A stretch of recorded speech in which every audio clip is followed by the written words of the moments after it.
नमस्कारः। स्वागतमत्र भवतां भवतीनां च वार्तावल्याः नूतनेऽस्मिन् अङ्के। अहमस्मि सत्यप्रिया। अहं चास्मि सिद्धिदात्री। मत्पक्षतोऽपि भवतां सर्वेषाम् अभिनन्दनम्। सिद्धिदात्री, यथा हि 24 होरात्मकः अवधिः आमोदकाले अचिरमेव याप्यते, तथैव वार्तावल्याः अयमङ्कोऽपि 24 गतः। समयः न कमपि प्रतीक्षते। एतादृशं कार्यापेक्षिणं समयमहिमानमेव ख्यापयति अस्माकम् अद्यतनं सुभाषितम्।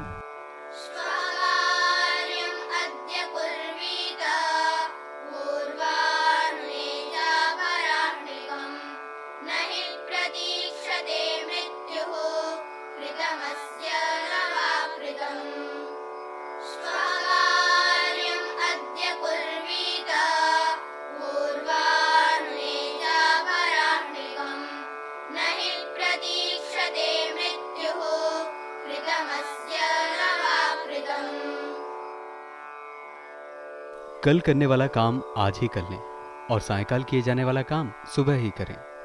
मृत्यु कभी इस बात की प्रतीक्षा नहीं करती कि इसने काम किया या नहीं किया।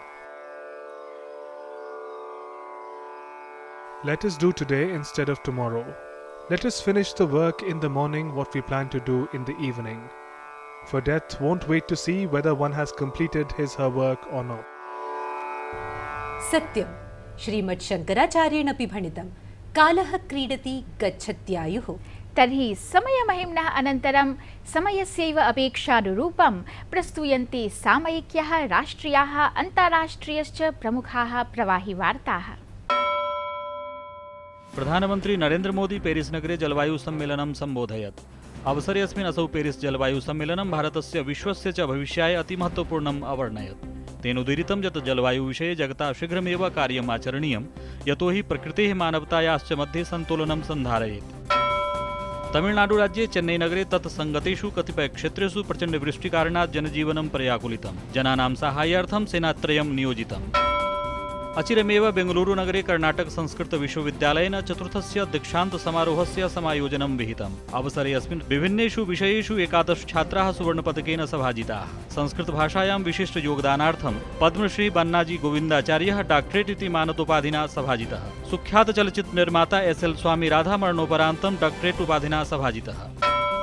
अचिरमेव सुख्यातकलाभिज्ञा मार्गी साथी तिरुवनन्तपुरे दिवंगता। 50 वर्षदेशीया मार्गी विगतात् किञ्चित् कालात् रुग्णा अवर्तत। भारतीय संस्कृत नाट्यशास्त्रस्य कुडियट्टम नांगियारा कुट्टु इत्यनयोः असौ कुशलकलाभिज्ञा आसीत्। कालिकट विश्वविद्यालयस्य संस्कृत विभागेन नवम्बर मासस्य 25 दिनाङ्के अपाणनीय व्याकरणस्य रूपम् इति विषये राष्ट्रियाध्ययनगोष्ठी समायोजिता। अस्याः गोष्ठ्याः उद्घाटनावसरे सुख्यात संस्कृत विद्वान् प्रोफेसर जी गंगाधरन् नायरः अब्रवीत् यत् अन्याभ्यः भाषाभ्यः शब्दग्रहणार्थं संस्कृतभाषा सर्वथा आनम्या वर्तते। बेङ्गलूरुनगरे association for people with disabilities इत्याख्या इतरलाभकारी संस्था वर्तते। यदि 5 दशकेभ्यः विशिष्टरूपेण सक्षमजनेभ्यः कार्यम् आचरति। संस्थेयं 35 वर्षेभ्यः अधः आयुवर्गीयजनान् वित्त्यर्थं शिक्षयति। अस्य मासस्य 3 दिनाङ्के विश्वविकलाङ्गता दिवसावसरे कार्यक्रमः समायोजितः। We touch people with disability and we ensure early intervention, we ensure we provide education, and we provide through our livelihood programs and promote economic independence for the people who are having disabilities. जानन्ति एव भवन्तः यत् हिन्दी आङ्ग्लसमेतानां प्रादेशिकवार्तानां सद्यस्तने युगे संस्कृतभाषायामपि प्रवाहिवार्ता दैनिकवार्ता प्रसारणरूपः अल्पप्रयासः लोकमान्यताम् आदधाति। यथा हि संस्कृतं सेव्यते एतेन प्रकल्पेन, तथैव वस्तुतः सन्ति नैके अन्येपि विद्वज्जनाः ये संस्कृतभाषायाः आधुनिकतायै विविधस्तरेषु प्रयासरताः। एष्वेव जनेषु वर्तते जवाहरलाल नेहरू विश्वविद्यालयस्य प्रोफेसर गिरीशनाथ झावर्यः, यो हि संगणकीय प्रौद्योगिकी माध्यमेन विश्वस्मिन् विश्वे संस्कृतप्रसाररतः। माइक्रोसॉफ्ट, गूगल इत्यादि समवायैः संलग्नः संस्कृतक्षेत्रस्य ख्यातनामा विद्वांश्चास्ति। अनेन सह प्रत्यग्रमेव संवादमेकं साधितवान् अस्माकं वार्ताहरः नारायणदत्तमिश्रः।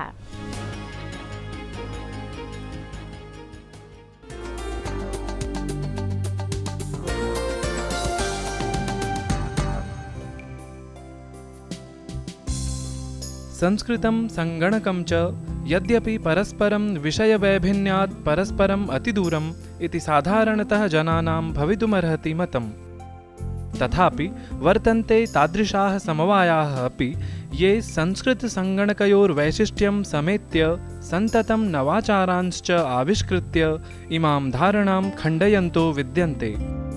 तेषु एव संस्कृतसङ्गणकविज्ञानप्रवीणेषु सङ्गणकीयविज्ञाने संस्कृतम् उपयुज्य देशदेशान्तरख्यातो जवाहरलालनेहरू विश्वविद्यालयीय विशिष्टसंस्कृताध्ययनकेन्द्रस्य आचार्यः डॉक्टर गिरीशनाथ झा वर्यः एतत् क्षेत्रीयधुरं धरति। आचार्य, वार्तावलीपक्षतः भवतः हार्दिकं स्वागतं। भवान् मूलतः भाषाशास्त्री, तथापि भवतः प्रसिद्धिः संस्कृताय सङ्गणकक्षेत्रे वर्तते। एतत् क्षेत्रं प्रवेष्टुं कथं कदा च प्रेरितो भवान्? ये बहुविषयक विषय है संगणकीय भाषा विज्ञान। इसके लिए मुझे प्रेरणा हमारे गुरुजनों से, खासकर प्रोफेसर कपिल कपूर जी, जिन्होंने यहाँ पर अष्टाध्यायी का कोर्स जवाहरलाल नेहरू विश्वविद्यालय के भाषा विज्ञान केंद्र में शुरू किया था। उसके पश्चात मुझे इस विषय में आने की प्रेरणा मिली और फिर मैंने JNU के कंप्यूटर साइंस विभाग की मदद से MPhil और PhD दोनों ही संपन्न किए। फिर अमेरिका के इलिनॉय विश्वविद्यालय में मैंने संगणकीय भाषा विज्ञान में एक और MA किया और फिर सॉफ्टवेयर इंजीनियर वहाँ पर हो गया। उसके बाद जब ये केंद्र यहाँ खुला तो फिर मुझे यहाँ पे बुलाया गया, मैं यहाँ पर आया। और संस्कृत में काफ़ी संभावनाएं हैं संगणकीय भाषा विज्ञान के क्षेत्र में, तो ये अपने आप में एक प्रेरणा का स्रोत है कि जिसकी इतनी जो दीर्घ परंपरा रही है संस्कृत की, और संगणक के क्षेत्र में भारत का बहुत बड़ा नाम है, तो क्यों ना इस दोनों के को मिलाकर काम किया जाए, तो ये बहुत बड़ा प्रेरणा स्रोत है। भवान् सङ्गणकीय भाषाविज्ञानक्षेत्रे संस्कृतं प्रयुज्य इमां भाषां विशेषयन् वर्तते। वस्तुतः एतत् क्षेत्रं किं वर्तते, किं च वैशिष्ट्यं वर्तते अस्य अध्ययनस्य? संस्कृत समझ लीजिए कि बहुत ही एक परिपक्व भाषा है संगणक के लिए। परिपक्व से मेरा मतलब ये है कि जिसमें संगणक की दृष्टि से दुविधा की स्थिति कम हो और लाघव की अपार संभावना संस्कृत में है। तो ऐसी भाषाओं को कंप्यूटर पसंद करता है, मतलब कि जो संगणक के लोग हैं वो इन भाषाओं को आसानी से संगणक के स्तर पे ला सकते हैं। दूसरे जो हमारी परंपरा में 6000 वर्ष की जो पुस्तकें हैं और जो हमारे वेद के बाद की परंपराएं हैं, उन सबको संगणक के स्तर पे लाकर दुनिया भर में उसको प्रसार और प्रचारित करना, ये बहुत बड़ा कार्य है।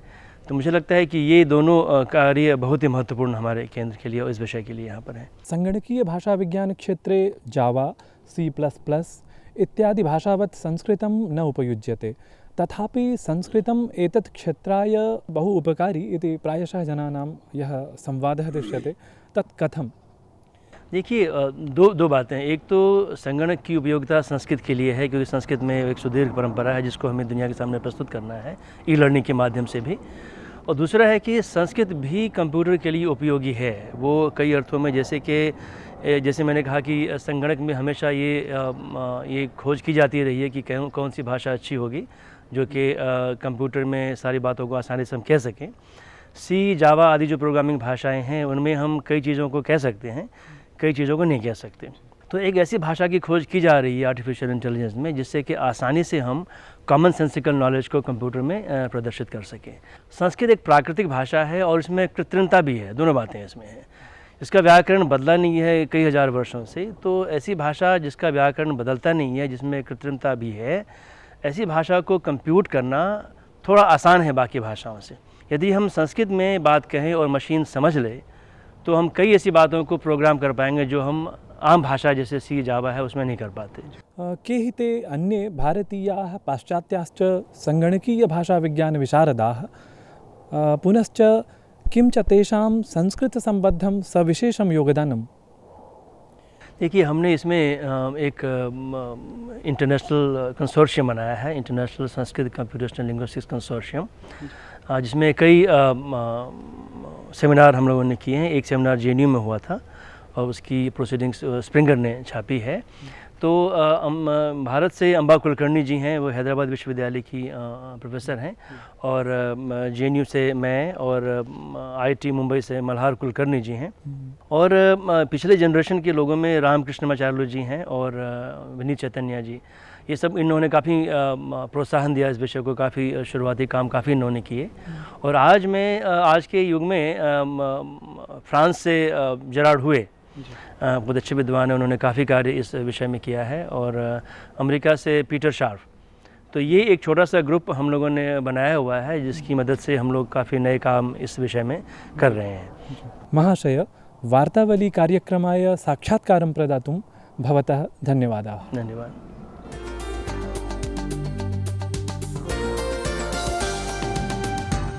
झा महोदयेन प्रतिपादितं यत् संस्कृताध्ययनं सङ्गणकक्षेत्राय तदीयान्वेषणाय चापि उपकारकम्।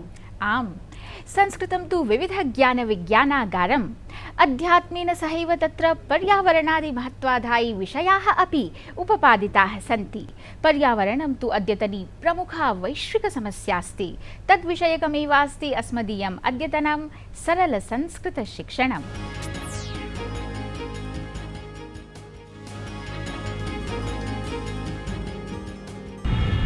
अभिवादनम।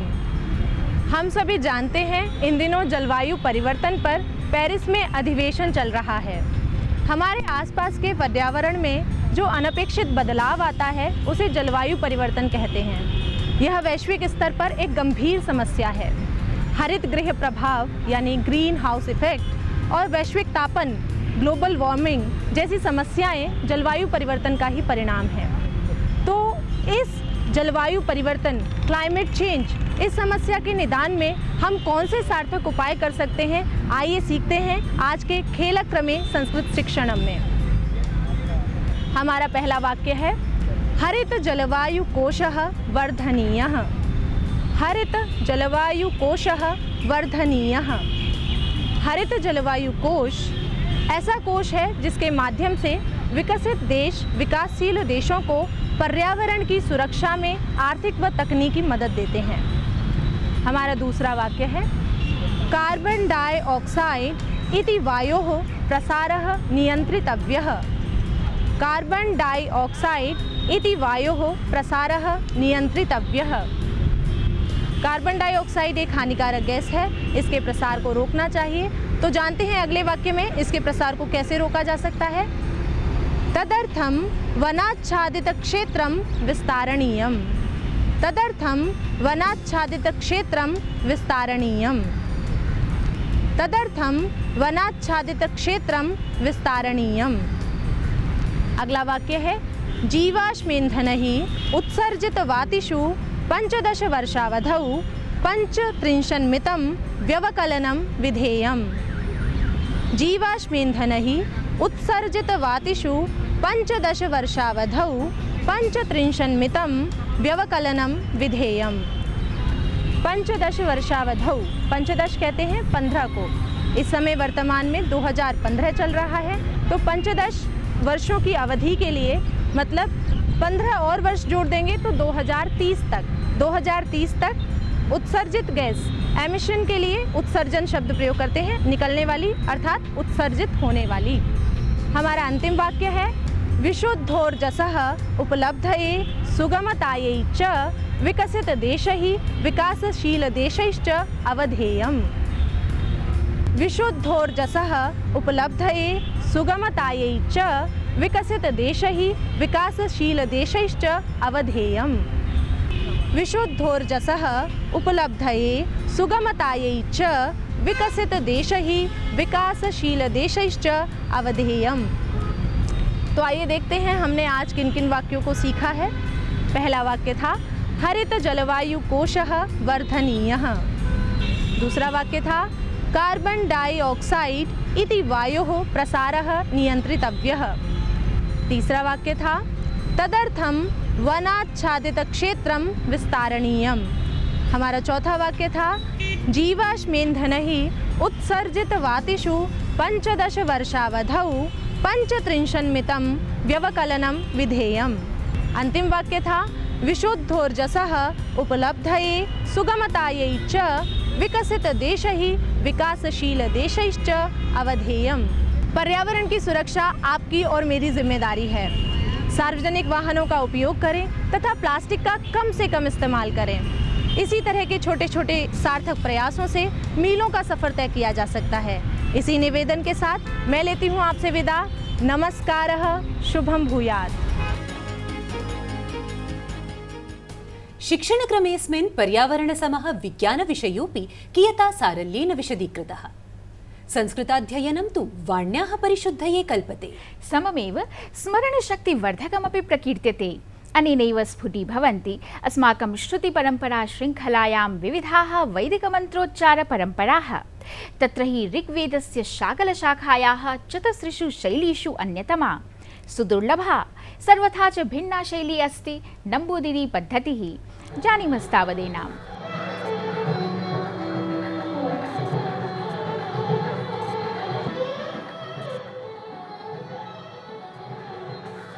सूर्यास्तानुपदमेव सर्वतः समलङ्कृते श्रीरामस्वामी मन्दिरे कागासनमालम्ब्य परस्परसम्मुखम् उपविष्टौ इमौ प्रतिस्पर्धिनौ ऋग्वेदस्य विशिष्टमन्त्राणाम् उच्चारणरतौ स्तः।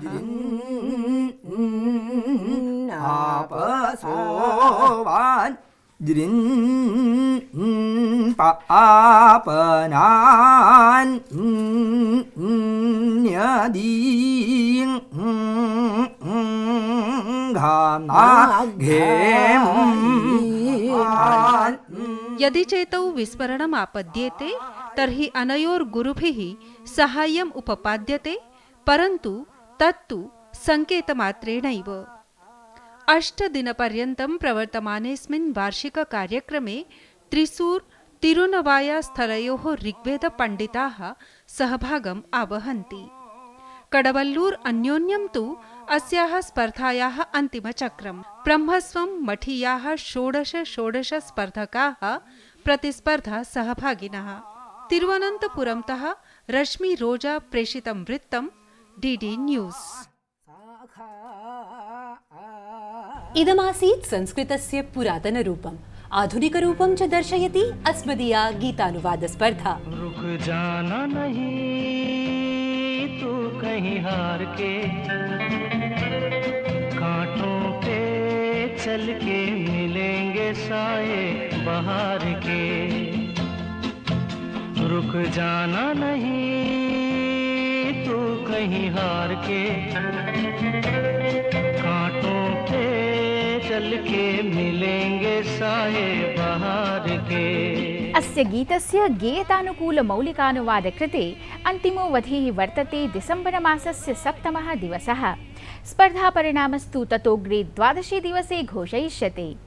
सिद्धिदात्री, गीतश्रवणे तु सर्वैरेव आनन्दः अनुभूयते। तत्रापि एतादृशगीतानां देववाण्यां श्रवणानन्दः का कथा। संस्कृतभाषायां गीतानन्दः, चलच्चित्रजगति पुनः देवानन्दः का कथा। अस्माकम् अग्रिमे प्रकल्पे देवानन्दस्यैव पुण्यतिथिमालक्ष्य प्रदीयते समर्प्यते तस्मै स्मृतिकुसुमस्तबकमिदम्।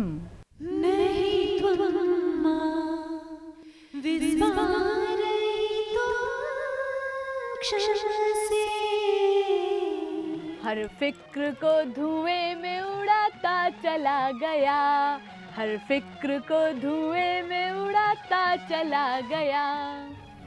गीतम इदम इव स्वजीवनं प्रमुदित मनसा जीवन। अभिनय क्षेत्रे नित्य नूतन प्रयोगान् कुर्वन् शैली विशेषान्वितः देवानन्दः अद्यापि लोकानां हृन्मन्दिरेषु अधिराजते। नहि त्वं मां विस्मारयितुं क्षमसे नामके अस्मिन् उपप्रभागे अद्य अभिनेतुः देवानन्दस्य काश्चन स्मृतिः भवताम् आमोदनाय प्रस्तौमः।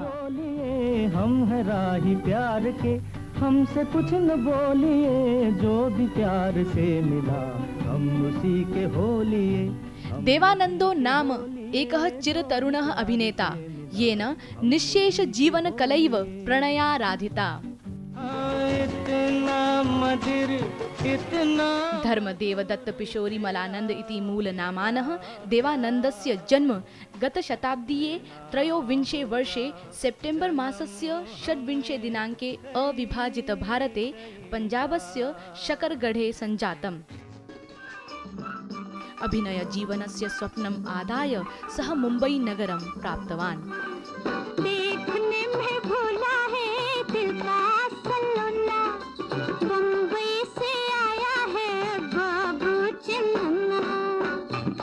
देवानन्देन सैनिकवृत्तिः अपि आचरिता, परन्तु तदीयभागधेयं तु चलच्चित्रजगति वरेण्यस्थानालङ्करणाय एव निश्चितमासीत्। कभी खुद पे कभी हालात पे रोना आया। तदेव च आश्रित्य तेन प्रथमः अवसरः प्रभात फिल्म्स इत्यस्य हम एक हैं अस्मिन् चलच्चित्रे अधिगतः। एतदनन्तरं तु देवानन्दः सर्वेषां हृदयस्पन्दनम् इव प्रतिष्ठितः।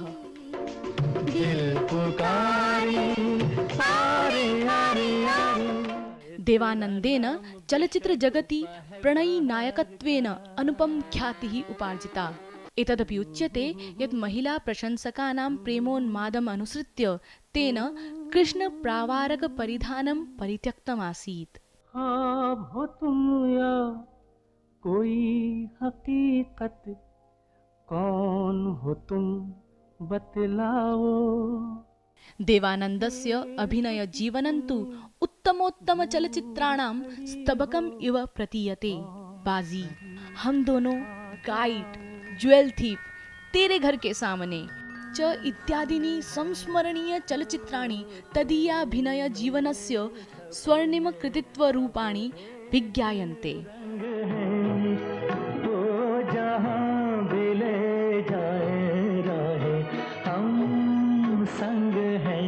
अभिनयेन सह एव देवानन्देन निर्मात्री निर्देशक लेखक रूपेणापि अप्रतिमकीर्तिः उपार्जिता। विगते शताब्दे 49 वर्षे तेन नवकेतन फिल्म्स इत्येषा संस्था अपि संस्थापिता। देवानन्दस्तु चलच्चित्रजगति एव समर्पितजीवनः आसीत्। वर्तमानशताब्दे 11 संवत्सरे डिसेम्बर् मासस्य 3 दिनाङ्के अयं महान् कलाकारः सृष्टिमेनाम् उत्सृज्य पंचतत्वे विलीनः। जिस्म जैसी मांगे करना भूल गया, मन तड़पाना भूल गया। जीवन आज जैसे मुट्ठी में है, मौत जैसे एक खेल है। अभी बेजान होकर गिर पड़ूंगा, तब देखोगे। लगता है आज हर इच्छा पूरी होगी, पर मजा देखो, आज कोई इच्छा ही नहीं रही। देवानन्दो नाम एवं विधो अभिनेता यो हि न कदापि असाफल्यत्वेन नैराश्याभिभूतः, न च सौ केवलं कलाकारत्वेन अपि तु प्रफुल्लित मनोवृत्तिपूर्ण मानवत्वेनापि सर्वदा संस्मर्यते।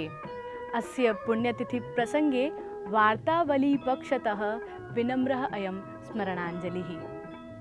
अग्रिमे सप्ताहे कस्यचिदपि प्रथितयशसः कलाकारस्य स्मृतिः आदाय पुनरागमिष्यामः। तावत् पश्यन्तु वार्तावलीम्।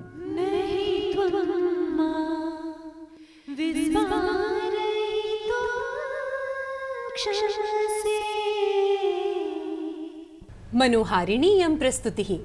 कौतुकोपेतानि भवद्भिः प्रेषितानि पत्राण्यपि मनोहारिण्येव, तेषामेव उल्लेखः। अशोक गर्दे कनाडादेशे कलगरीस्थलात् लिखति यत् वार्तावली संकलनं खलु अनन्य असाधारणम् अनेकाङ्गीसृजनम् अस्ति, सत्यं शिवं सुन्दरं च। संस्कृतभाषा संवर्धने अस्याः प्रस्तुतिमालायाः दूरदर्शनमाध्यमे प्रसृति सर्वजनप्रिया भवेत् इति शुभेच्छा प्रेषयामि। परशोत्तम मगोतरा विज्ञापयति यत् अहं प्रत्येकसप्ताहे अस्य कार्यक्रमस्य उत्साहेन प्रतीक्षां करोमि। अनेन मया ऊर्जा प्राप्यते। एतादृशः कार्यक्रमः प्रतिदिनं भवेत् इति आशास्महे। अरविन्द तिवारी वार्तावली विषये लिखति यत् वार्तावली दर्शन प्रमुदितहृदयोऽहं भवद्भ्यो वर्धापनानि समर्पयामि। अस्या विषये पद्यमिदं वच्मि। शोभते सुखदा भव्या नव्या वार्तावली प्रिया, सदनेऽलङ्कृता रम्या नवोढेव मनोहरा। अमरवाणी विजयताम्।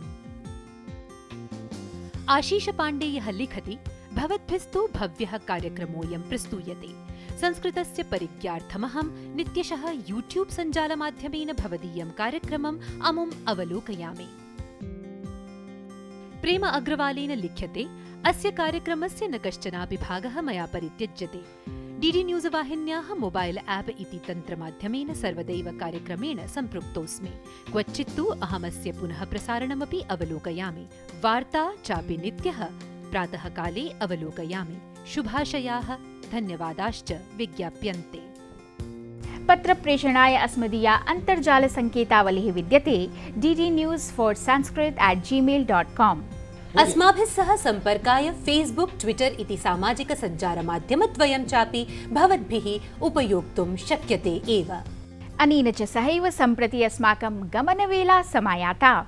सिद्धिदात्री, कथं त्वया विशिष्टसूचनाप्रदानं विनैव विरम्यते? हन्त, मया तु विस्मृतमेव। दर्शकाः सादरं संसूच्यते यद् वार्तावल्याः रजतजयन्तीम् उपलक्ष्य आगामी 25 अङ्कः न तु अर्धहोरात्मकः अपि तु एकहोरावधिकः प्रस्तोष्यते।